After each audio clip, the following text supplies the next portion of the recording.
Hi! Hello, magandang Hello! gabi po sa inyong lahat. Welcome po Magandang sa gabi. Doctor's Desk. Yes, hindi ka gumagalaw, Doc Suzette. Hindi ko alam kung sa akin lang. Ano ka, Pero gumagalaw ako pero sige, tignan natin. Gagalaw din yan sige, maya-maya lang. gagalaw din yan. Huwag kayong mag-alala. Oo, Frozen ka gagalaw. ngayon. Yan ang Pero team mo I'm ngayon, here. Frozen. Yes, at least we can hear you. So this is Doc Fee Atencio po of your Ahabay Atencios team. I hope gumagalaw na ako. Good evening po to everyone. Dr. Suzette Encarnado from My Low Carb MD.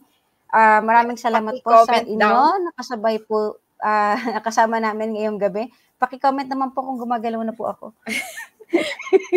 Gumagalaw kayo twin, sabi niya. Oh gosh, bakit sa akin hindi ka gumagalaw? Ang lungkot naman ng Diba? buhay ko. Salamat Yeah, po. Gumagalaw ako. salamat po sa nag-comment na gumagalaw si Doc Suzette. Oo nga. Ayan, gumalaw ka na rin sa akin. Alright, so sa akin ka nag-freeze. Kahit mag-freeze ka sa akin, basta hindi ka mag-freeze sa kanila.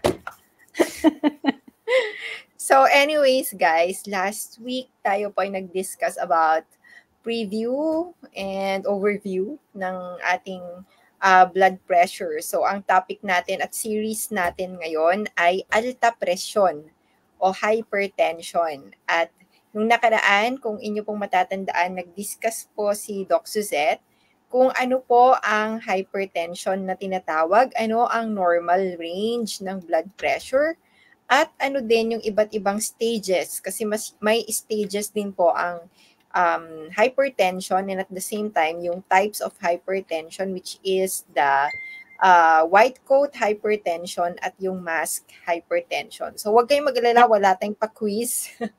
Wala tayong Very pa-quiz. important yun yung mask hypertension kasi yun yung pathological rather than the white coat hypertension. So, dala lang ng nerbyo sa mga nakaputi. Yes. So, dahil po dyan, itutuloy naman natin ngayon ang ating discussion. Nung naalala ko nung last time, nag-usap tayo lahat, no, na parang ngayong gabi is parang the abnormal or the reason na kung bakit may hypertension. But we tried to congest it, kaso mahaba pala yung topic and ayaw naman natin na kayo din ay makongest or mabigatan din dun sa topics natin. So, ang gagawin po natin is to make sure na kayo ay makakasabay and at the same time mauunawaan nyo pa rin na hindi kayo na-overwhelm dun sa mga ibibigay namin na information. So, ngayong gabi, kung makikita po ninyo, ang ating topic ay, sa part 2 ay unawain natin kung paano po nire-regulate ng katawan natin yung ating blood pressure. So, ibig sabihin, ituturo namin sa inyo ngayon ni Doc Suzette kung paano ba ginagawa ng katawan natin na mapanatili yung normal na blood pressure o presyon ng dugo ng ating katawan. At ano din ba yung mga bagay na nakakaapekto sa pagbabago-bago ng ating blood pressure. So, magkakaroon tayo ng slight review, but at the same time, mahirap kasing ituro yung abnormal or ituro agad sa inyo ang alta presyon nang hindi nyo na uunawaan pa muna kung paano yung normal muna na pag-aayos o pagsasaayos ng katawan natin ng ating blood pressure.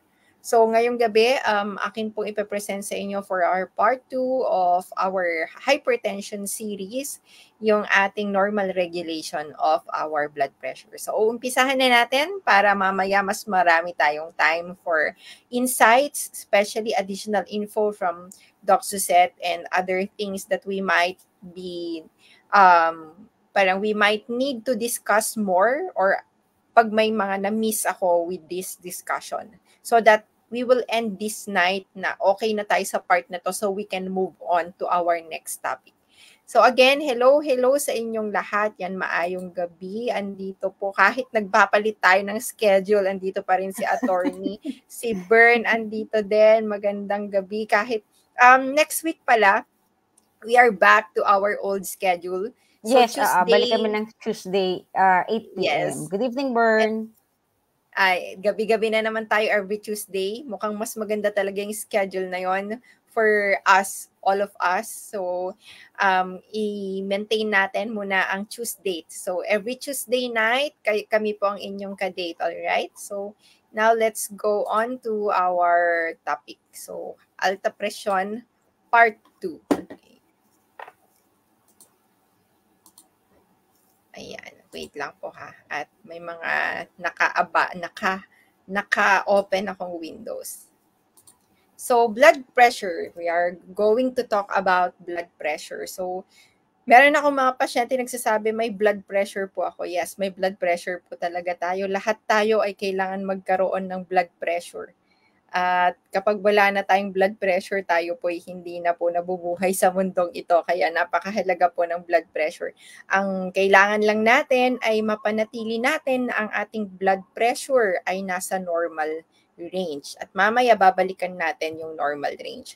So as you can see, meron tayo ditong larawan. Ang tawag po dito, itong part na to muna ang umpisahan natin. So makikita nyo dito, this is our cardiovascular system. So ano ba yan, Doc? May science tayo ngayon. Parang yung akala ko yung anak ko lang yung nag-aaral. Bakit parang kami? Siyempre, ganyan talaga. Baka mas alam pa ng anak ninyong cardiovascular system kaysa sa inyo. So hindi tayo papayag na ganun. Okay? So cardiovascular system, kung makikita nyo dito, nakafocus lang tayo sa puso at ugat. So from the term itself, cardiovascular. Cardio means heart or puso. Vascular means blood vessels or mga ugat. Therefore, ano ang trabaho ng cardiovascular system? Ang trabaho ng cardiovascular system ay ang puso, yan po ay tumitibok para po bombahin yung dugo at ito ay dumaloy sa ating ugat. At ang ugat naman ay daanan upang sa ganon ay ma-deliver ang dugo natin sa buong katawan na nangangailangan po ng ating dugo sa maraming kadahilanan. So, dati, sinasabi nila no na the blood is carrying oxygen and oxygen is vital to our life kasi we need oxygen. Pero ang totoo po niyan, hindi lamang po oxygen ang kine-carry o dinadala ng ating dugo upang i-deliver sa iba't ibang parte ng ating katawan. So everything is actually accompanied in the blood, kasama ng dugo na umiikot. So the nutrients that we need, all other ingredients, mga rekado sa paggawa ng mga chemical na kailangan ng katawan, ang atin din pong mga rekado para gumawa ng hormones, nandyan din po lahat sa dugo. Even yung mga waste materials o yung mga basura na kailangan na po, mga reta-retaso na hindi kailangan. Kumbaga pag nagluluto kayo, yung mga excess nun or yung mga waste din na mga dumi, na kailangan na pong salain at itapon ng katawan ay yun po ay kasama ng dugo para i-deliver din ng dugo dun sa mga organs natin kung saan yun sinasala at itinatapon. So basically, no, napakahalaga ng cardiovascular system, napakahalaga din ng dugo, napakahalaga din na maayos ang ating presyon at maayos ang daloy ng dugo sa bawat bahagi ng ating katawan. And also, I want you to understand na yung ating mga ugat, kung titignan ninyo, may makakapal at malalaki at meron ding maliliit. So, kung iisipin ninyo itong daliri natin, di ba pag tinutusok natin may dugo, okay? Pero hindi nyo nakikita na may ugat, okay? So, basically, may sobrang maninipis na napakaliliit na mga ugat pa rin na kung saan ay nandito sa ating mga daliri. So, ihahalin tulad natin yan sa daanan. Kasi ang daanan, merong highway, main road, yung maluluwang, meron ding mga eskinita. So yung mga highway natin can accommodate more na sasakyan, can actually accommodate many people as well. Pero yung atin pong mga eskinita, dahil mas masikip siya, meron siyang mas possibility na mag-congest doon. So basically, same din po sa ating mga ugat. Pag mas malalaki yung ugat, mas kaya nito mag-accommodate ng mas maraming dugo, mas maayos ang blood flow. Pero habang mas numinipis yung mga ugat sa katawan natin, mas nagkakaroon po dito ng resistance or mas hindi po siya nakaka-accommodate ng ganun kadaming dugo. Okay? So dito mas nangyayari yung pressure control. Okay? So ngayon, meron din po ako ditong larawan na ipinakita. Ito po yung ating puso. So yung puso na to ay puso ng taong nakaharap sa inyo na tinapyas. Kaya po yung kanyang kanan ay nasa kabila, ang kaliwa ay nandito sa kabila. So ito po ay puso ng taong inyong kaharap na atin pong tinapyasan o hiniwa. So bakit ko po to pinakita? Mamaya po malalaman nyo kung bakit. Kasi kailangan nyong malaman kung ano ang istruktura ng inyong puso. So kapag po hinati natin yung puso natin, meron po yang 4 na kwarto o compartment. So 2 kwarto po sa taas at 2 kwarto naman po sa ibaba. So basically, yung kwarto sa taas at baba, meron pong pintuan. Dito rin po, meron pintuan. So may pintuan po na naghihiwalay ng compartment natin o kwarto sa taas at sa ibaba. Ngayon, ang kailangan nyo pong malaman kung bakit ko po ito pinakita sa inyo dahil most pressure at yung puwersa para bumomba ang puso ay pinakamalakas dito sa ibaba. So yung kwarto po dito sa ibaba, yung 2 kwarto dito sa ibaba, dyan po pinakamalakas yung puwersa ng pagbomba ng puso. Kaya mas makapal ang muscle dyan. And at the same time, mas malalaki yung kwarto. So, kailangan nyo rin pong malaman na magkaiba yung function niyan dahil ito pong kwarto dito sa kanan. Kapag yung dugo napunta dito, yung dugo dito, mas dark kasi hindi po siya oxygenated, meaning na-detach na sa kanya yung oxygen kasi ito na po yung galing sa katawan, di ba nag-deliver yung puso ng oxygen. So, nung nagbagsak siya ng oxygen, pagbalik niya dito, wala na siya halos oxygen. So, dito siya mapupunta sa kanang bahagi.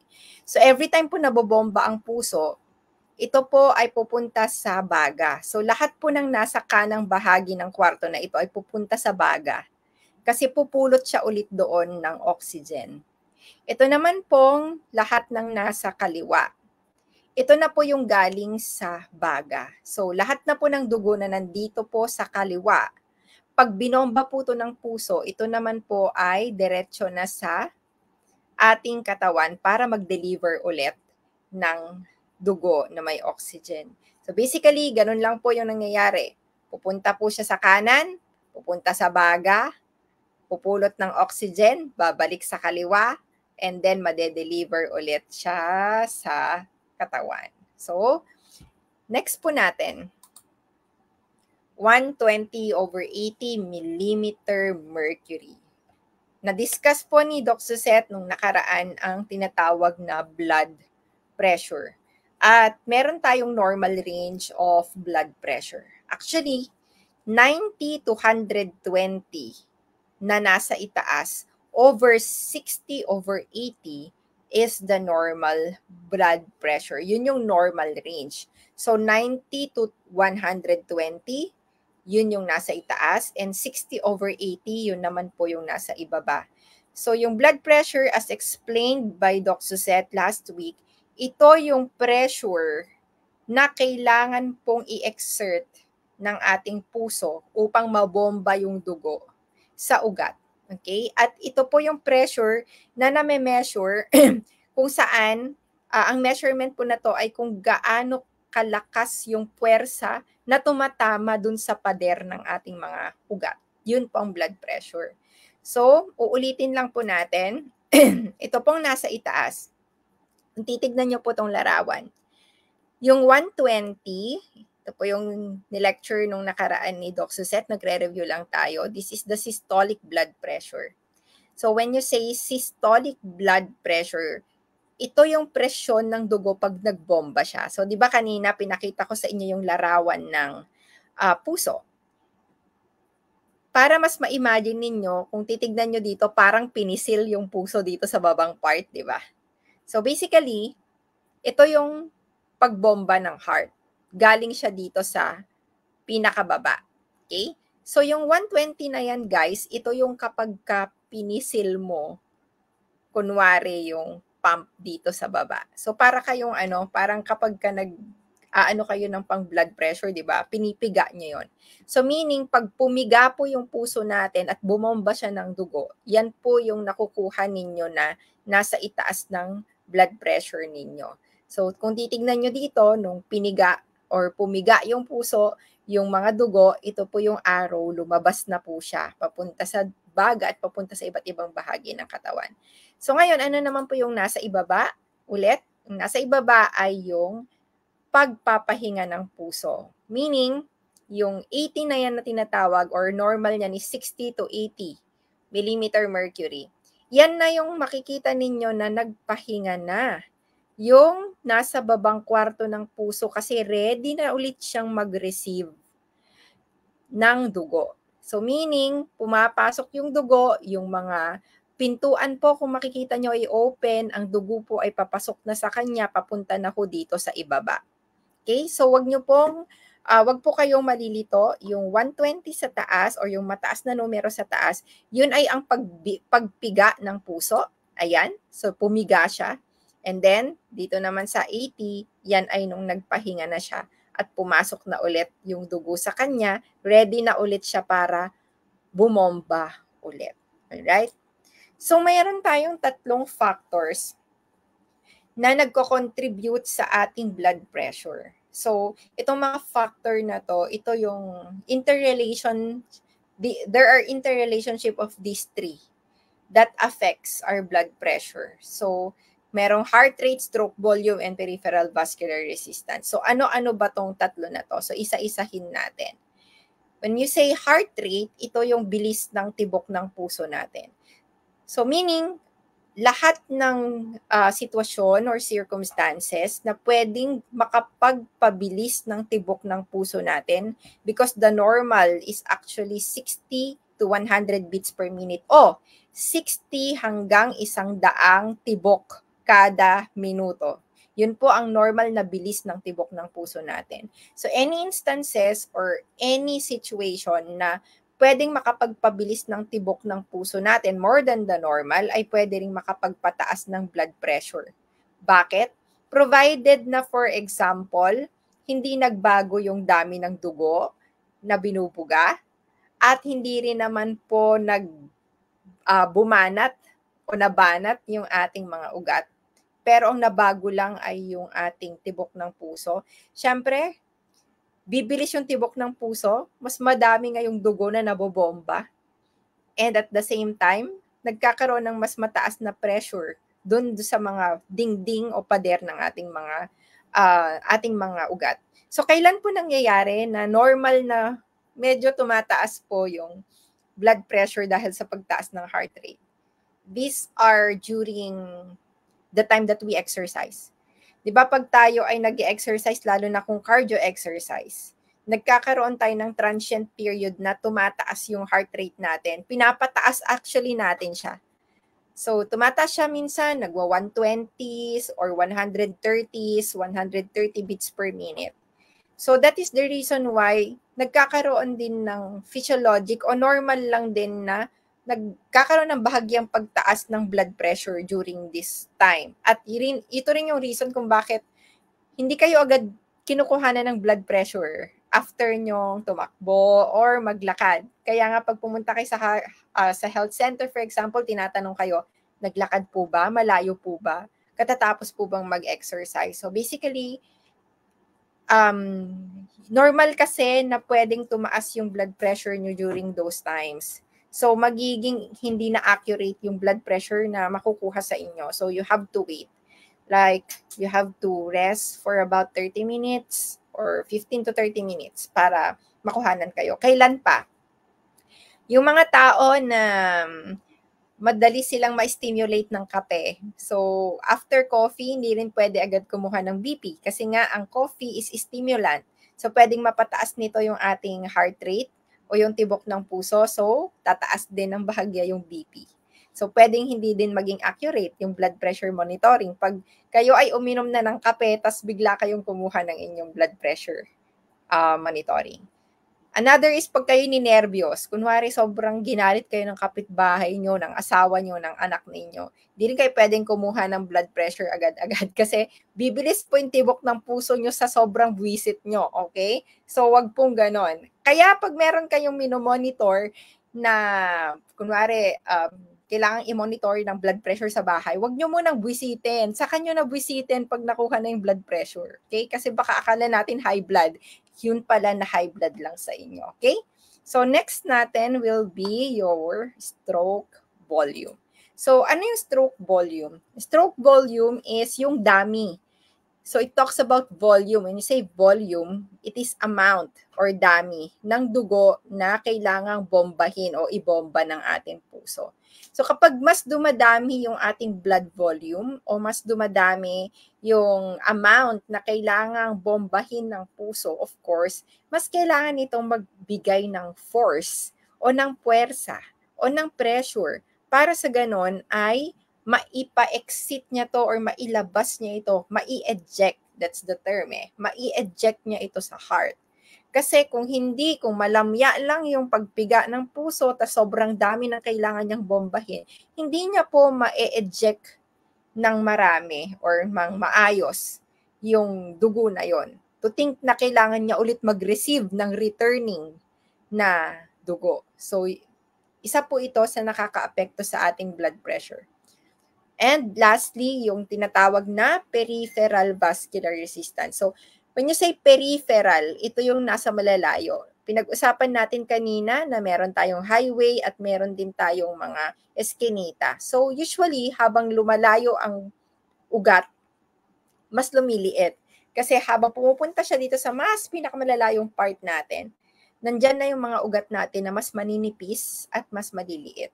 And peripheral vascular resistance, dahil nga mas maninipis sila, mas maliliit din sila, mas madali din silang makongest, of course. So, yung peripheral vascular resistance na yan is yung paglaban ng mga ugat na yon dun sa dumadaloy na dugo. So, basically, yung puwersa naman na kailangan para makadaan yung dugo sa ugat, ito yung peripheral vascular resistance. At ito yung name-measure sa pamamagitan ng ano ba yung puwersa nung dugo dun sa mga pader ng ugat. So, kung kunwari yung ugat natin mas masikip, tas yung ugat din natin ay hindi elastic o hindi nababanat. So, mas mahirap dumalo yung dugo doon, kaya mas mataas yung pressure doon sa part na yon. So, ito yung isa sa mga good example. Ito yung balloon. Kapag nakabili ka ng manipis na balloon, manipis at maluwag, pag inipan nyo po yan, mas madali siyang mag-expand kasi manipis siya. So basically, ikaw na iihip, mas madali rin para sa'yo na umihip, hindi ganon kapwersado kasi elastic po yung nabili nyo na balloon. Pero try nyo pong bumili ng balloon na makapal at makapal na siya at medyo makipot pa. Usually, mahirap po na magpapasok ng hangin doon. Kailangan mas malaki yung force ninyo para makapag-enter kayo ng air dun sa balloon na yon. So, same po dyan yung peripheral vascular resistance. So, the more elastic at kung mas malaki or mas maluwag yung dadaanan, mas mababa po yung resistance at mas okay po yung daloy or pressure dun sa loob. Okay? So, in this picture, as a review lang natin, we have 3 factors. Our 3 factors is the heart rate. So, depende kung anong tibok ng puso, provided, for example, hindi nagbago yung sikip ng ugat, hindi rin po nagbago yung dami ng binobomba, pero ang nagbago lang po ay pagbilis ng tibok ng puso. Gaya nga pag nag-exercise, nagkakape, o kaya ninerbiyos. Biglang bumilis yung tibok ng puso at hindi pa nakapag-adjust yung ugat. Ang mangyayari, pwedeng tumaas po bahagya yung ating blood pressure. Also, pag dumami naman po yung volume o amount ng dugo na kailangan pong puwersahing ibomba ng puso, tataas din po yung blood pressure kasi mas malaki po yung pressure na kailangan i-exert or ibigay ng puso sa pagpiga para lang po mailabas niya yung dugo at maipadaloy niya sa ugat. So yung third natin na factor, kapag itong mga ugat na to ay sobrang kipot, hindi siya nag-adjust, at hindi po nababanat, naging matigas, stiff, o kumapal, pwede rin pong tumaas yung ating blood pressure. So, yun po yung component ng ating blood pressure. Okay?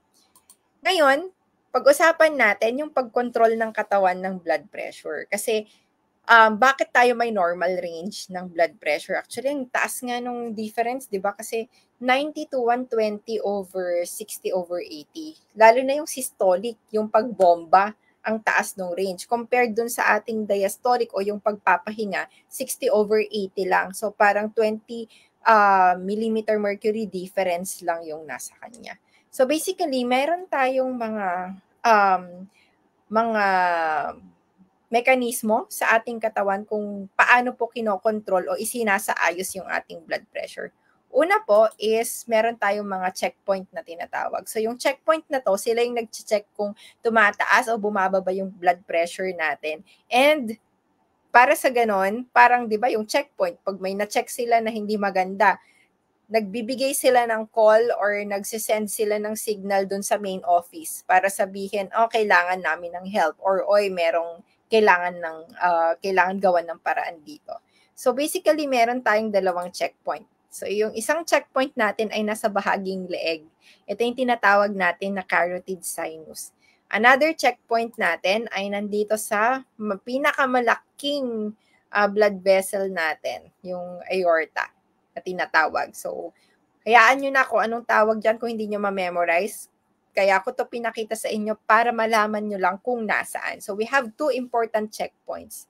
So, yung checkpoint na to, sila yung nag-check kung tumataas ng bahagya o bumababa ng bahagya ang inyong blood pressure. And what do they do? Ano ang ginagawa nila?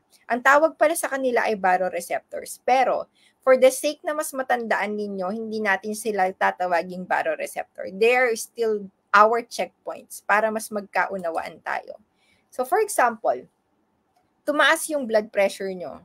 So dahil tumaas yung blood pressure nyo, naging active ngayon yung checkpoint because yung checkpoint na yan, sila yung pinaka nag-check kung tumataas o bumababa yung blood pressure. So naging active yung checkpoint kasi dun sila sensitibo sa pagtaas ng blood pressure. So ang gagawin ngayon ng mga checkpoint na to, magsisend sila ng message dun sa ating utak. Oy, sasabihin nila, ang taas ng blood pressure. Ang taas ng pressure dito sa ugat. So, basically, ang gagawin niyan, magsisend po yung ating utak ngayon ng help and signal. Kanino?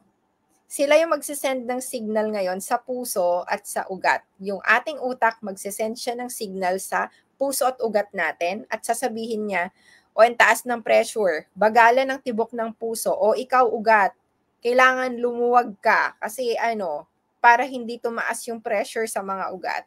So, ang magiging effect nito is bababa yung blood pressure. Basically, kailan nagiging helpful to? Tandaan nyo kasama to sa short-term control.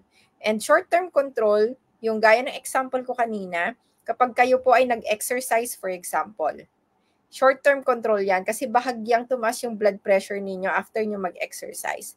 And the reason why nagno-normalize yung blood pressure ninyo after 15 to 30 minutes or after an hour is because of this mechanism. So basically, ang gumagalaw sa mga panahon na yan ay yung inyong mga checkpoints. So, nung time na kayo ay after mag-exercise, bumilis yung tibok ng puso, medyo tumaas yung blood pressure, nag-send yung checkpoint ninyo sa utak ninyo ng signal na, oy, mataas yung blood pressure. So yung utak ninyo, nag-send din siya ng command sa inyong puso at ugat na, oy, lumuwag ka. So after 30 minutes, nung binipi na kayo, nagno-normalize na yung BP ninyo. So dun siya nagiging significant o yun yung mga pagkakataon na nagiging mahalaga po itong ating checkpoint. Another thing, pag bumaba naman ng bahagya yung ating blood pressure, bumabagal naman yung activity sa checkpoint. And nasisense din ulit yun ng utak natin. So, ang ginagawa ng utak natin after that, nagsisend siya ulit ng signal para pabilisin yung tibok ng puso at sumikip yung sukat ng ugat para din ma-normalize, mapataas into normal level yung ating blood pressure. So, kailan to nangyayari? I have to explain to you na sa totoo lang, if wala tayong blood pressure regulation sa katawan, even yung simpleng galaw na pagtayo. Kunwari pag kayo'y nakahiga, tas bigla kayong tumayo, o bigla kayong umupo, pwede pong bumagsak yung inyong blood pressure. Kaya nga yung ibang tao na may sakit sa puso, for example, or hindi po maganda yung kanilang regulation ng blood pressure, meron tinatawag na orthostatic hypotension. At ang orthostatic hypotension ay ito yung biglang pagbagsak ng BP pag sila ay gumagalaw or nag-change ng position. Like pag bigla silang tumayo o bigla silang umupo, biglang bumabagsak yung BP. So meaning, napaka-helpful po ng ating mga checkpoint kasi even normal actions such as pag-upo, biglang pagbangon, pwede po nating ikamatay. Nakakatakot, di ba? So napakagaling ng katawan natin. Because during this time, when for example, bigla kang bumangon, bahagya kasing bababa yung blood pressure minsan sa mga ganyang instances. Or kapag for example, matagal ka ring nakatayo, pwede ding bumaba yung blood pressure nun. Pero, yun yung nagiging tulong sa atin ng checkpoint. Kasi kapag ka nagkaroon ng pagbagal ng activity yung baroreceptors natin or yung checkpoints, ang ginagawa ng utak natin is to counter-regulate. Nagsisend siya ng feedback para sabihin, okay, bilisin natin yung tibok ng puso to compensate. Pasikipin natin yung ugat so that ma-maintain natin yung blood pressure. Now, let's go to the long-term controls. Not naman long-term, pero ito lang yung mga mas matagal yung control sa ating blood pressure. Kasi hindi naman talaga sila kailangan sana on a daily basis dahil yung ating checkpoint should be enough para sa ganun ay makontrol yung ating blood pressure. So, isa sa pinakamahalaga is yung kidney natin. So, the reason why inaalagaan natin yung kidney kasi ang kidney hindi lang nito function na sumala ng mga dumi ng katawan. Ang function din nito ay for blood pressure regulation. Dahil ang kidney po natin ay napaka-sensitive nito sa pagbabago. Like for example, kapag bumaba po yung amount of volume ng dugo na dumadaloy sa kidney natin, maglalabas po yan ng chemical para sa ganun ay tulungan na dumami ulit yung ating dugo o yung amount ng ating dugo sa pamamagitan ng pagsipsip ulit ng asin. So alam naman natin kung nasa ng asin, nandoon ang dugo, ay nandoon ang water.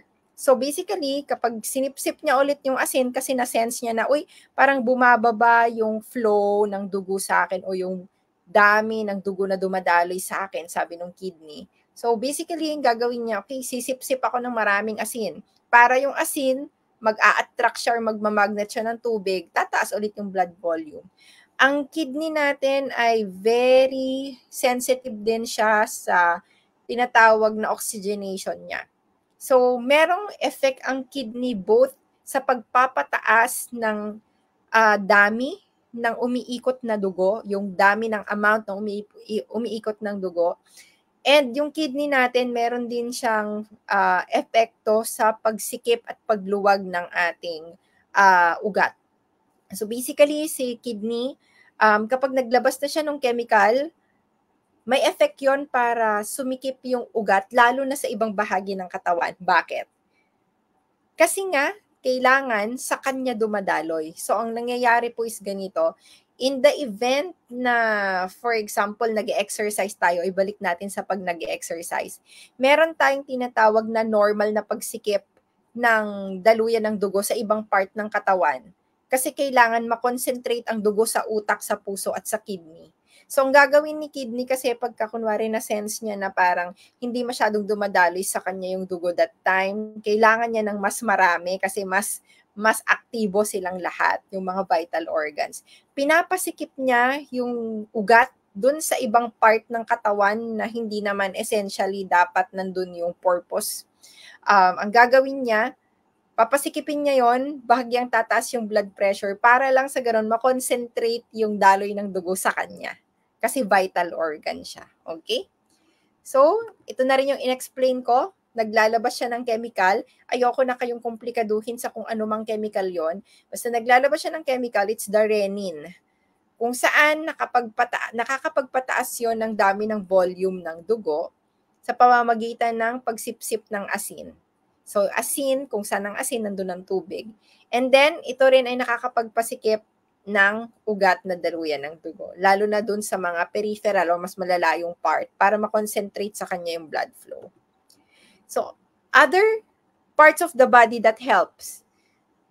These are just nice to know. You don't have to memorize this, pero maganda na malaman nyo. So, we have the adrenal gland. Kasama din ito ng nai-stimulate ng ating kidneys.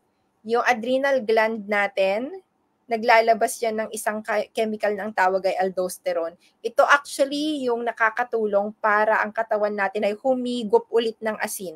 Kasi tatandaan nyo lagi, gaya nung sinabi natin before, kung nasa ng asin, nandun ang tubig. So kapag yung asin ay hinigop ulit ng katawan at tumaas ang konsentrasyon ng asin sa katawan, tataas din yung volume ng tubig, so tataas din yung ating blood volume na umiikot din sa ating katawan. Another thing is your brain.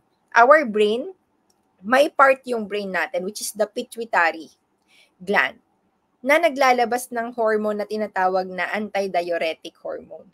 So, antidiuretic meaning, pag sinabi mong diuretic ay pag-ihi, anti ay hindi ka pa iihiin. So, kunwari, dehydrated po kayo. Siyempre, pag dehydrated po kayo, babagsak din po yung volume ng dugo o yung amount ng inyong dugo. So, hindi pwede yon kasi babagsak ang BP ninyo. So, anong gagawin ng inyong brain? Ang gagawin ng inyong brain, magsisend siya ng chemical na ito para sabihin sa katawan, huwag kang iihi.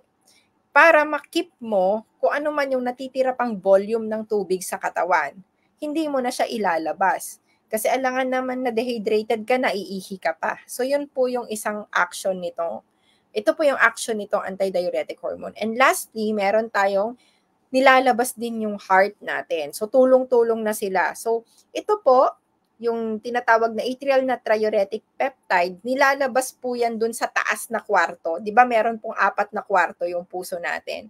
Yung taas na kwarto, normally hindi dapat mataas ang pressure dyan. Pero pag dumating yan sa point na pati siya ay tumaas na po yung presyon dun sa part na yon, ay ibang usapan na po yan. So, ang nangyayari po, yung puso, lalo na yung taas na yon na part ng puso, naglalabas po siya ng atrial natriuretic peptide. Anong gagawin nito?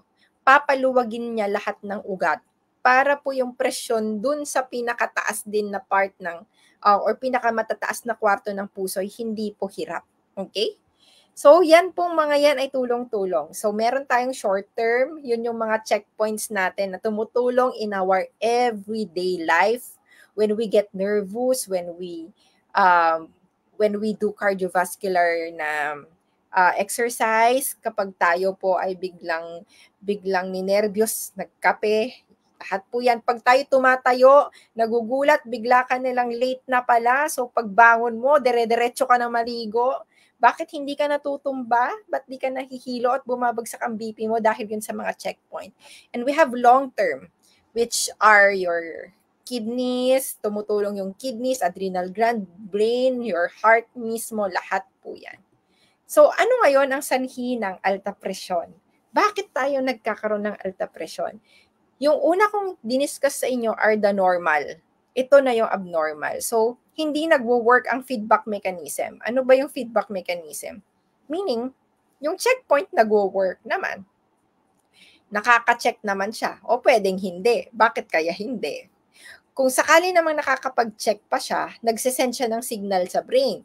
Yung brain, nagsisend din ng signal sa puso at dun sa ugat. Pero bakit hindi nakikinig yung ugat? Ba't hindi siya lumuluwag? Bakit masikip pa rin siya? So, merong alteration. Ano kaya yung nagiging problema? Okay? But basically, isa yan sa mga reason kung bakit tayo maalta presyon. Hindi na nag-work yung feedback mechanism natin. And next is, meron tayong mekanismo na nagpapataas ng pag-absorb ng katawan ng asin. Therefore, dahil abnormally na tumataas yung pag-absorb ng katawan o paghigop ulit ng katawan ng asin, tumataas din yung dami ng tubig at dugo sa katawan na kailangang ibomba ng puso. So pag nangyari ito, patuloy po na magiging mataas yung blood pressure. Uncontrolled siya, kaya nagiging alta presyon. Pero ang nakakatuwa niyan, mamaya, malalaman nyo na merong isa pong chemical din na pwedeng makaapekto dito. Bakit ang feedback mechanism ng katawan hindi nag-work? At bakit tuloy-tuloy na tumataas din yung pag-absorb ng katawan ng asin at tumataas yung blood volume.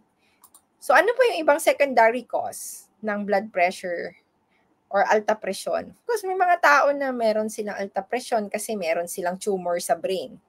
So one example is the pituitary tumor, which is the part of the brain that also helps regulating our metabolism, our thyroid, our blood pressure. Pag may tumor dyan, kailangan talaga operahan yan. Kailangan talaga gamutin yan.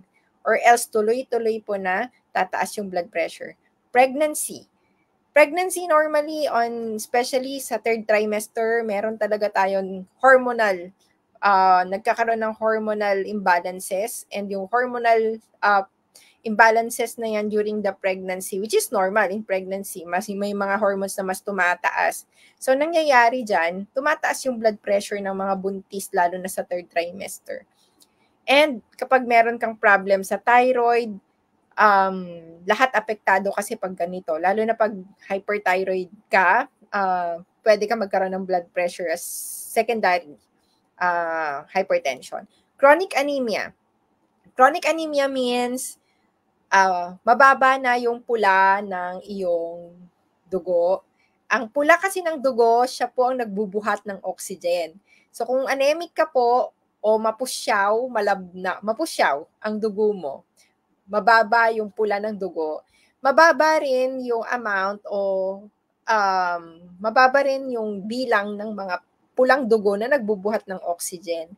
So basically, ang nangyayari, nagko-compensate ang puso kasi nga, kailangan po ng katawan natin ng oxygen. And in order to do that, yung heart natin, kailangan niyang mas mabilis bumomba.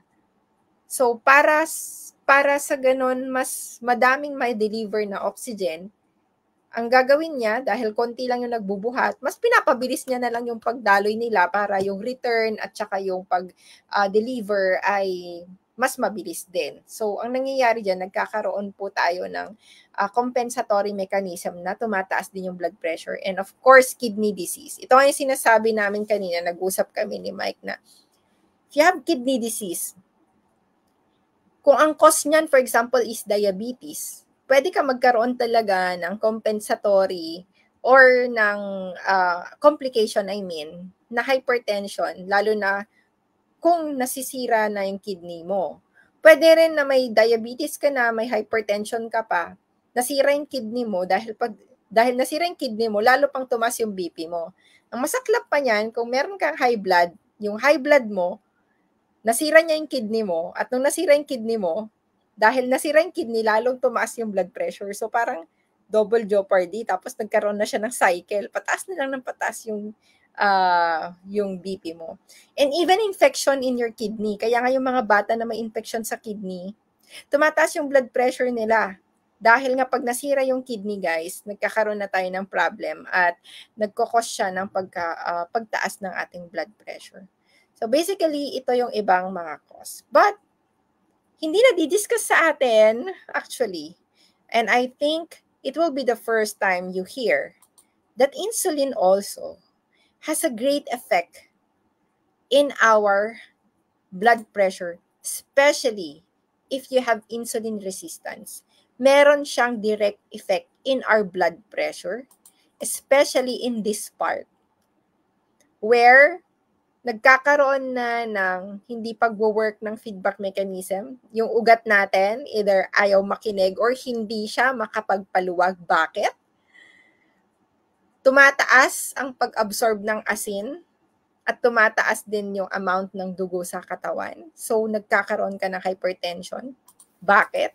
Yan po ang tunghayan ninyo sa mga susunod na discussion natin. Because ito na yung, sabihin na natin, nandito na tayo sa good part, yes, insulin resistance. Kasi alam ko, hindi po nadidiscuss sa atin na ang insulin resistance has direct effect in our blood pressure.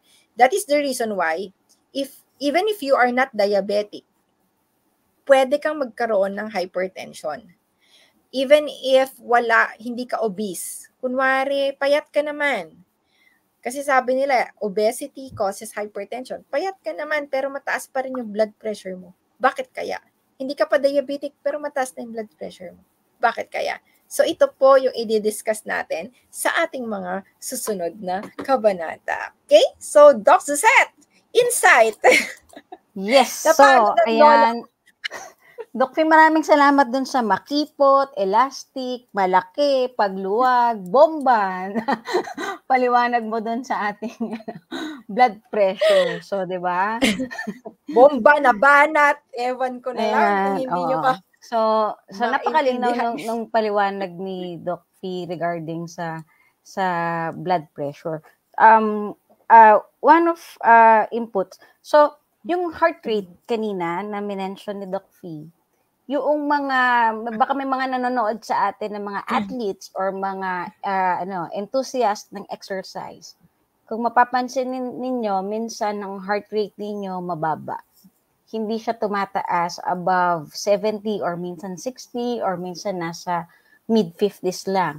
At normal pa rin yun, ha? Meron kasing nasa 50 lang sila, pero kung tatanungin mo yung patient, bakit hindi tumataas? Sabihin nila, mababa yung heart rate ko, which is, di ba, ang category natin ng normal na heart rate is 60 to 100. 100. So, usually, ang mga athletes or mga sports enthusiasts, sila yung mga regular na nag-exercise, Yes, meron silang regularly. mababa. Regular ha, hindi yung masumpungan, hindi yung once in a blue moon, hindi yung Hindi kaya feel ko namin. lang. Hindi yung ganon. Ayan, parang katulad ni attorney, 43 lang daw yung kanyang heart rate. So, usually it happens, it's normal for athlete kasi yung kanilang mga puso is well adapted. Dahil kapag ka nag-exercise ka, yung pagtibok ng puso nila mas nasanay na doon sa blood flow. Kaya kahit na magkikilos sila or mag-exert sila ng effort, yung kanilang heart rate hindi tumataas. Pero it's still normal. Pero on limited population lang, hindi lahat. Pero kung hindi ka naman athlete, hindi ka naman laging nag-exercise, tapos ang blood pressure mo 50 lang or 40 lang, baka may problem. So, kailangan siyang i-check. Okay? So, doon sa comment na I see this na nasa lahi daw, meron pong genetic aspect ang hypertension. Pero as what we always say and explain, imagine yourself as kayo yung barel, tapos yung genetic is the bala. Hindi po puputok ang barel kung walang trigger. So yes, we may have the gene of hypertension, we may have the gene of diabetes, pero kung walang magpupul ng Nobody trigger would or pull the trigger. Yes. kakalabit ng gatilyo, hindi lalabas or hindi magte-take effect or walang makakapansin na may bala pala yung baril. Hindi siya puputok. Hindi siya gagalaw. So, why we are doing this? Kasi we are explaining to everyone na merong trigger. At yung trigger na yon, kapag hindi natin inallow na nagalawin or hindi natin i-allow na pumutok, walang lalabas na bala. Kasi all of us have a gene na contributory sa mga metabolic illnesses na to. Even cancer, even the cardiovascular disease, Diabetes. lahat ng mga yan. Diabetes, we have that. Okay? So, hindi namin dinidiscount yung nasa lahi. Kasi, common practice sa clinic, which is ganun din ako before, para madaling magpaliwanag, ay nasa lahi po. Siyempre, pag sinabi kong nasa lahi po, and at the back of your mind, your mother, your father, your auntie, your uncle, your lolo, your lola, meron, di tapos na yung boxing, hindi ko na kailangan magpaliwanag. Diba? That's why we are always stressing that genetic is part of the disease process, pero kung walang magpupul ng trigger, hindi lalabas or hindi puputok yung bare. Diba? Para lang din siyang binhi na itinanim mo sa lupa. Meron ng binhi doon, pero kung hindi mo aalagaan yung lupa, hindi mo didiligan, hindi mo lalagyan ng pananim, hindi mo aarugain, hindi mo hindi mo ibababad sa initan, mga ganyang factors ba, hindi tutubo yung hindi tutubo yung itinanim mo. Kasi meron na tayo, we have the seed inside of us. Okay? Actually, Doc, yes, Doc. Mhm. In addition, Doc, dun sa sinabi mo, if you, guys, if you notice, pag pumupunta kayo sa mga doktor, tinatanong kayo na ano yung mga family history. 'Di ba? Tinatanong kayo, may cancer ba sa pamilya? May high blood, diabetes, i-check ang mga sumusunod. 'Di ba? Lahat 'yon pinapa-check sa inyo. That doesn't mean na the doctor is actually pointing na okay, lahat ng chinekan mo yan, magkakaroon ka. Wow. Hindi ganoon 'yon. Actually, Higher risk. those are just those are just things na magsasabi sa doktor mo na pag ikaw ay chinek up ko, I will be more aware na may risk factor ka, higher risk, mas mataas ang chance mo magkaroon nito para yung health education na ibibigay namin sa iyo ay kasama yon na okay, nakita mo na ito ang mga sakit na naranasan ng kapamilya mo. So, ibig sabihin, you have to be very careful of what you do. You have to be very careful of your own lifestyle kasi you might, not necessarily na you will, but you might end up being like them if you still follow the same lifestyle or you still follow like bad lifestyle. Kung paano din sila yung mga lifestyle nila. So you have to learn from things they did which contributes na bakit sila nagkaroon ng ganong sakit. So when it comes to lahi kasi, lahat tayo may different naman talaga na kasiraan ng genes natin. Lahat tayo, hindi naman tayo 100% perfect yung mga genes natin lahat. It's just that may mas mataas tayo na chance talaga. But it's up to us on how we work para hindi yung sinasabi ni Doc, hindi tumubo yung genes na yun or hindi po yun ma-nurture yung genes na yun. So, ganun po yun. Huwag po tayong mag-end na lang na tayo ay may lahi na to. So, hinihintay mo na lang ang araw na sumapit at dumating sa'yo ang end of your season. At kapag nandyan ang end of the season, you will do nothing just because this is my curse. This is our family's Accept mo na lang, curse. 'di ba, na may lahi. Accept mo na lang. Hindi siya ganoon. Oo, you can do something. Kaya tayo nagpapaliwanag ng ganito. Same thing lang din sa mga smokers tsaka alcoholic drinker. Hindi lahat ng smokers nag-end up having lung cancer, 'di ba?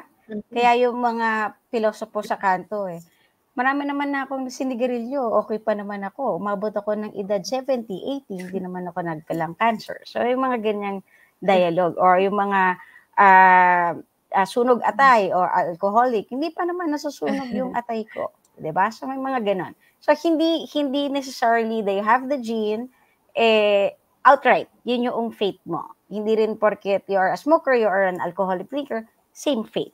May mga bagay na hindi mangyayari but yung risk is mataas na pwedeng mangyari.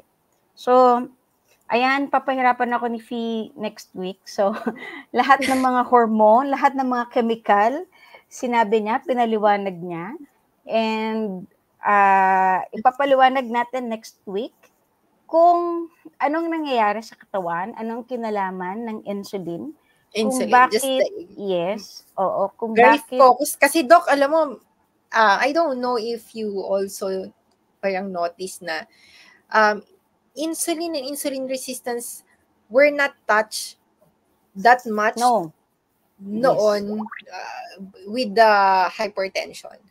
So it was only during the time na we studied about metabolic problem, especially concerning the why we need or bakit maganda ang low carb and ketogenic diet, na mas dig deeper ko yung insulin and insulin resistance, yung value niya sa pagkakaroon ng hypertension. And bakit nag-i-improve yung hypertension once you also improve the nutrition and the diet. Kasi we used to think, personally, this, you have to listen to this because I want you to know na minsan we feel like the traditional doctors are not are not having good intention. Pero coming from a standpoint of a previous traditional med, 'di ba, Doc Suzette, parehas naman tayo. Yes. Of course, we only want the best for our patient. So during that time, ang gusto mo talaga is makatulong. So because you're following the guideline and you don't have knowledge about low carb nutrition yet, talagang ano yan, maintenance is the key ang ginagawa sa hypertension because when you study yung mga pinagsasabi ko kanina, hanggang doon lang yung buod ng Kasi sabi, hypertension control and etiology mechanism. na is unknown, di ba? Ang etiology is unknown. So dahil unknown, you just have to do the maintenance. And I hope na we can touch yung mga gamot, like hindi naman natin iisa-isahin yung gamot, but the mechanism of the drugs that they're using so that they can understand na, itong mga iniinom ko, ganito pala ang function nito. Tapos, basta ang naririnig ko lang, Doc Fee, sasabihin ng pasyente, Doc, resetahan mo ako ng gamot sa high blood, yung mura lang. Diba? Hindi. Doc, yung gamot ko, yung puti. Yung puti, yung bilog. Yung puti, yung bilog. Ayan, yung maliit lang, ganyan. Mami, so, kahit just, po pare-parehas iba. Iba po yan. So, I want to give you a preview. So, last night, I posted sa FB ko na blood vessels damage starts in the blood vessel kapag ka merong hyperinsulinemia. So this study was originated or was inaral ni Dr. Kraft. Dr. Kraft is a pathologist. And so ang mga pathologists, sila yung mga head ng laboratory. So because he has the power na tignan yung mga blood test ng mga pasyente. So, ang ginawa niyang study is, pinainom niya yung mga pasyente ng 100 gram na oral glucose tolerance test. Or yung familiar, yung test na ginagawa sa buntis. But sa buntis, is ang binibigay is 75 gram. But on his study, kasi it was 18 something. 100. It's 100 yung binibigay. Tapos, tinest niya yung value ng fasting blood sugar tsaka yung fasting insulin. Tapos after 30 minutes, tinest niya uli yung blood sugar tsaka yung insulin. And then tinest niya uli ng 1 hour, 2 hours, 3 hours, 4 hours, hanggang 5 hours. And then nakakita siya ng mga patterns. So, na-notice niya, kahit na hindi pa tumataas ang blood sugar, tumataas na yung insulin sa blood vessel. Yes, oo. And at the same time, since he is a pathologist na, nakagawa siya personally ng 3,000 na autopsy ng mga pasyente, tinignan niya yung kanilang mga blood vessels. And tinignan niya na meron ng damage yung blood vessel ng mga patient kahit hindi pa sila established or known na may diabetes. So, saan nanggaling kung bakit or anong nangyari, bakit merong damage dun sa blood vessel. Particularly, ang inautopsy niya is yung inexplain ni Doc Fee kanina, yung sa puso, part ng puso, yung makapal na blood vessel doon, yung makapal na wall, doon sa ibabang parte ng puso. Doon siya kumuha ng sample at yun yung findings niya. So, next week, we will explain more kung bakit, anong rationale or anong connection ng insulin on blood pressure. Bakit siya? At saka, Doc, i-ano natin sa kanila na iba ang sirang ugat o damage na ugat doon sa may barang ugat. That's magkaiba. So basically, doon sa study ni Dr. Kraft, ang nakita niya ay damage na yung ugat. Ngayon, di ba, pinapaniwalaan lang natin, kaya tumataas ang blood pressure dahil may bara. Number 1 misconception yan. Na kaya tumataas ang blood pressure, sumisikip kasi yung daluyan kasi may bara. Hindi ho lahat ng may hypertension ay tawag dito, is equal to, parang ganon, or lahat ay may associated na pagbabara na agad or merong mga plaque formation. Yung iba sa kanila ay sadyang sira yung kanilang mga ugat. So, kaya ako nga sinabi kanina, nasisira yung feedback mechanism.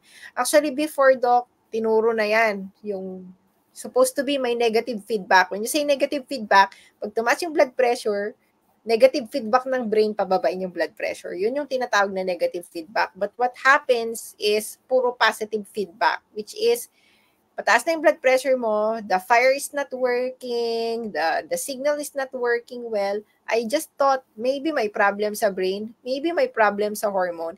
And then I figured out, maybe the blood vessel or the ugat is not listening. Bakit hindi ka nagli-listen?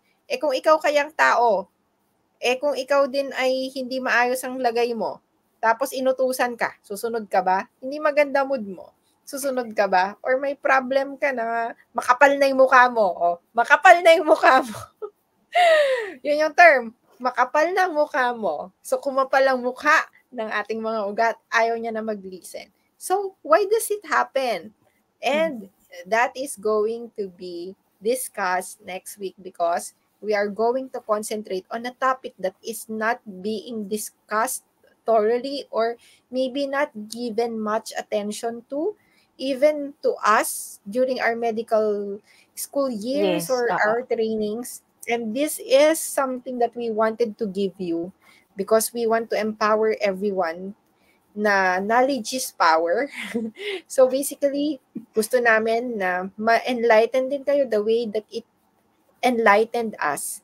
So insulin resistance and hypertension could be new to you, but this is very relevant. Okay? So that's it.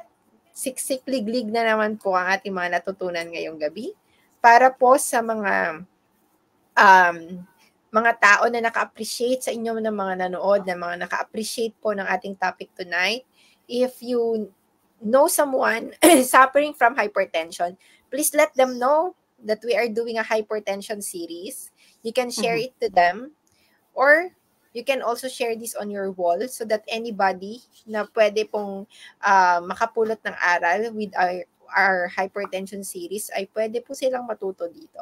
And if you like to support us and you think that what we are doing is helpful to our community, please like our page and follow. Pinakarating tayo ng US, Arizona. Ay, Shout kaya out daw. Yes. Thank you, Shout Marvin out. Nazar. Karating At kami ng least US. kahit man lang itong live namin ay nakakarating ng US. Nakakabitin daw, Doc, sabi ni G.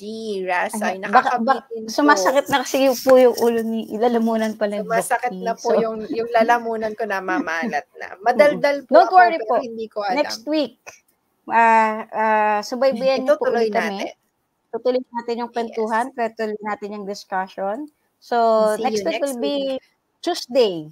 Tuesday po tayo next week. Tuesday, guys, Tuesday. Don't worry, I think I might announce earlier. Siguro, Sunday pa lang mag-announce na ako for Tuesday. May mga ibang nagre-reklamo, Doc, na they're following us, pero hindi daw sila nano-notify every time we're doing live. And sabi ko sa kanila, that is actually... Naka-follow daw sila, Doc. So, sabi ko, I guess that's the problem with algorithm. If you have fewer followers or fewer na likes, yung reach mo is mas kaunti. And you share have niyo to po kami ng i-share para po ano. And we understand din tayo sa kapitbahay ko, nasa Dubai. Talaga, saan? Ayan meron tayo from Dubai. Wala akong makita. O, sige. Ay, ito. Ayan. Ayan. Tsaka, Doc, because we're not so active in answering also yung like sa comments, diba? The algorithm kasi ni Facebook is you have to be present more often. So, sabi ko nga, okay, ganun nga talaga yung algorithm, but we cannot do something about it because we're really not super present lagi. The only time you can see us is every time we do the live. Give us time po. Give us time. Give us time po. Kasi I'm still studying. I'm still on study leave. So, kanina I saw one of my patient here na nanonood. Pasensya na po, naka-study leave pa rin po ako. I'm still caving. Kaya po, hindi pa po ako bumabalik sa clinic. So, please bear with me. Pagkabalik ko po, I will report back on virtual clinic. Makakasama niyo na po uli ako. But as of this time, Doc Fee, si Doc Mike muna. Lalo na wala tayong aasahan sa kanya. So, puno din pala po si Doc Mike. So Yes. Hindi pasensya talaga siya po. mahilig kasi sa SOCMED. So, yun talaga. So, basically, huwag kayong mag-alala. Next time, we will be, siguro mas magiging active kami with Doctor's Desk kapag nagkaroon na kami ng time talaga. And at the same time, magkaroon kami ng mas lakas ng loob to become maybe extroverted somehow. Kasi Bern, kami naghihiraman lang kami ng ni Doc Suzette. Naghihiraman lang si kami Bern may talaga comment. Sagutin ko si Anong Bern. sabi? Sasama ka ba sa akin with Abang, Bern? Oo nga, pwedeng pakisagot. Comment down below kung sasama ka sa amin with Abang. Sasama ka ba with Pwede naman kayo Abang? mag-adjust. Oo. Pwede naman namin tong lagyan ng D&D, Doctors and Nutritionist Desk. Ganon. Ay, pasok pa din, di ba? O, diba? Pwede namang NDD, gano'n din. Nutritionist and Doctor's Desk. Kaya D&D. O, yes naman daw. Yeah. Paki-screenshot nga. Kailangan ko resibo. May resibo. Oh. Sure, isasama din namin ang asawa mo, Bern. Pwede. Ilagay na natin Pwede yan. NFDD. Nutrition, Fitness, and Doctor's Desk. O, sige, ano pa? Sama natin ang lahat with Abang. Sama natin lahat with Abang. So, all desk. Magiging all-star. All-star desk. All-star na to. Oo. All-star desk. Resibo daw. Fee, kamustahin ko lang din. Nakarating din tayo sa Japan. Nakarating din tayo sa Hong Kong. Yan. So, maraming, meron din tayo uling New York. Diba? Ayan. Konbanwa. Ayan. So, maraming salamat po. So, tapos mali pala yung sinasabi ko. Hindi ko alam. Konbanwa pa ako. Mali pala. Yung viewer natin from Japan, siya yung magko-correct sa'yo, Fee. Yes. So, meron tayo. Looking forward, New York. New York, Australia. Ayan, sige, shout out lang kayo guys. Gising pa kami. Marami kaming time ngayon. Charot. Ayan, dahil tawag dito, tinry kong bilisan. Actually, feeling ko mabilis pero bakit ang bagal? Ang tagal ko na naman. Ayan. From Tokyo, Japan. Take me there. From Tokyo, Japan. Meron pa tayong isa. naman. Yes, meron pa tayong isa si kilala namin ni Bern na from Japan as well. Asan na siya? Nawala na siya, natabunan na siya. Ito, ayan, si Ma'am K. Viryo Kobayashi. Ichika ko lang to si Ate Karen. Ang asawa niya is doctor na ortho that is also very supportive. Ortho ortho na Japanese doctor din. Very supportive with the low carb community. Actually, damay-damay silang pamilya na naka-low carb ngayon because nasa lahi din ang diabetes and kidney disease. So, nadamay daw siya, sabi ng asawa niya. Buti na lang ang ramen soup is made of pork. Yes. So, kahit walang noodles. So pwedeng mag-ramen. Yes. Sana pwede kayong sandan ng stars. Hindi pa po kami pwedeng sandan ng stars kasi wala pa po kaming ganung karaming followers. Wala. Baka naman. Baka naman, warriors, please naman, ganyan. Pero yes, it will be fun. It will be more fun. Siguro, I think, extra motivation na siya. Pag extra na lang yun. Okay, mag-alala, even though we don't have any stars, even though we have like few followers, remember that we are actually killing two birds at once while doing the doctor's desk. Kasi, do you think na hindi namin kailangan mag-review? Of course, kailangan pa rin namin mag-review. And doctor's desk is also a way for us to always be reminded, always be updated as well habang ina-update namin kayo. And it's kind of like a pukpok sa mga ulo namin. Oh, you still need to study because you have committed into something, and this is our commitment. So basically, it is fun, but it is more fun if we have support from you guys and kung meron kaming extra motivation. So the more that we grow our page, of course, masaya yun sa amin. But maybe this is God's way, Dokso set of humbling us, no? Na parang hindi, pababagalin ko muna, tignan ko muna kung gaano kayo ano yun, kung paano talaga yung passion nyo dyan sa ginagawa nyo. So I was like, okay, God, let's get it on. Si Tatay Alan is watching from Libya. Tatay Alan, Libya. Hindi ka din talaga nagpatalo, ha? Salamat po watching from Libya. Watching from Oman, ayan, from Riyadh. Yes, ayan. Me, okay. I'm doing live from our room. Shirataki ramen. Yes. Pwede kasi, ano ko yan, Doc? Tinatry ko before na in exchange of the usual ramen, I do the shirataki instead. Di ba Sir Alan, inadopt niyo na ako? Tatay agad. Wait lang, wala kasi tayong resibo. Di ba sinabi ko, parang anak mo na ako, ang dal-dal ko rin. Tapos sabi mo, oo. Tapos sabi mo, pati si Doc Suset, anak mo na. Tapos, ikaw Oo, di ba? Ikaw Baka sabi mo lang kanina, nilike mo pa. Tapos ngayon, parang tinatakwil mo na kami, Nagalit. Kasi, I don't like, shirataki noodles. Ako, Doc, parang bumabaliktad yung tiyan ko. Pag nagsishirataki ako, parang nagtatai ako after. Yun naman yung ano ko. Tinry ko siya, pero hindi ko siya nagustuhan. Extreme or pagka mga 1 year na sigurong walang noodles, parang ganun. Pwede. Pero hindi na ako fan. Papadalhan ka daw niya. Hanggang Oman ba yan? Sinong Doc yan? Dalawa kami, oy. Isa daw sa Palawan, isa sa Oman. Brosis na lang daw, nakakabata naman daw. Hindi, Kuya Gibo. Nag-promise siya, tatay na namin siya Sabi ko sa kanya, di ba anak mo na ako? Niya kami. Oo, tumawa lang siya, hindi naman siya nag-say no Dapat nag-say no siya. Nagalit talaga. Hindi, matampuhin ako Alam niyo naman. Okay, sige. Ay, parehas daw tayo. Ayan. O, resibo ulit. Baka daw yung tatay daw isama sa alin? Sa shirataki? Ay, isa pa daw sa Libya. Pero pwede yun next month sa Pampanga pala.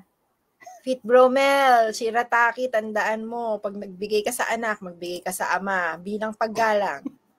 Okay? Yes. So, yan. Thank you, guys. Insulin resistance. So excited next week. I'm also very excited. Maraming salamat po. It might seem like binigay ko kay Doc yung topic na yun. Pero, alam mo kasi, Doc Suset, sa totoo lang, I think it's actually you who could better explain this insulin resistance more than me. Yes. Gusto ko matuto sa'yo. Kasi sabi mo, di ba? I'll try to explain it next week. Layman's term. Tanggalin natin yung mga mahihirap. Yung mga unnecessary. Yes. Oo. If may hindi man masabi in layman's term, pasimplihin natin yung explanation. So we'll try to do yung that analogy. Next week. Yes. Oo. And what else can we cover in our hypertension after the insulin resistance? Of course, the regimen. Big sabihin, how can you manage it? So there are two types of management. Could depend, of course, kung ano yung etiology ninyo because we're on a root cause. So basically, there could be an instance where you need acute control or transient control or panandalian na tinatawag. So basically, hindi masama yung ibang paggagamot. Like kung ER level ka na, hindi ka pa rin kunwari ER level ka na, hindi po magla-lifestyle po ako. Hindi po pwede yun. So basically, guys, there will be pharmacologic control and non-pharmacologic. But of course, if you know, you know. Kapag kami, we will always focus on the non-pharmacologic control of our hypertension. Basta remember, ang blood pressure ha, Pag 180 over 100 na, that's Hypertensive emergency urgency na yon. Oo. and Punta na po emergency. sa Alright. hospital. Wag niyong Oo. ipilit, "Hindi po Doc, maglo-low carb na lang po ako." Walang gano'n guys, okay? Hindi namin tinuro 'yun sa inyo, wag niyo kaming sabihan, "Si Doc Fee kasi tsaka Doc Suset, mag-low carb daw." Oy, wala kaming gano'n. May resibo kami. Yes. Yes, so thank you so much. Bye-bye, Maraming salamat bye-bye, po. and Good good night. evening. Bye-bye. Good night.